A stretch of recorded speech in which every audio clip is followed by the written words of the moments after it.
National Weather Service in Cleveland has issued a severe thunderstorm warning for Morrow County until 1:15 a.m. At 12:18 a.m., National Weather Service Doppler radar indicated a severe thunderstorm capable of producing quarter-size hail and damaging winds in excess of 60 miles an hour. This storm was located 11 miles southwest of Cardington and moving northeast at 30 miles an hour.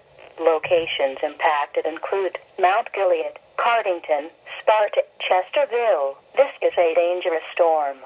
Seek shelter inside now and stay away from windows.